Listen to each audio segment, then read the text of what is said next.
एही जे के सुटावे दुल्हा ए जे पहन के आइला हो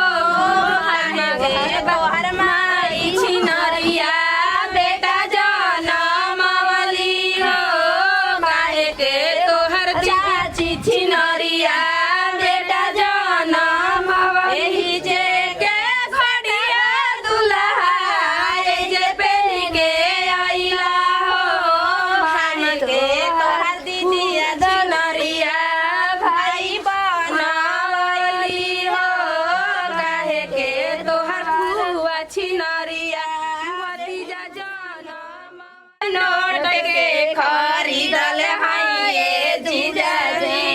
जवन दीदिया कहे कौन करी है ये जीजाजी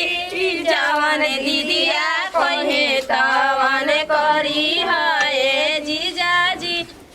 बरतन मंजब हम खंघरी है ये जीजाजी का दुपहरिया यार ठीका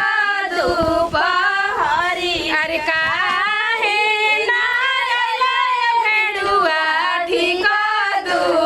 दुपहरिया यार ठीका दुपहर बहिनी धरली साली सरहद सोनारा के दो कनिया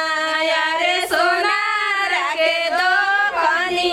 अरे दीदिया धरली साली सरहद बाजा जावा के दो कनिया बाजा जावा के दो कनी अरे दामा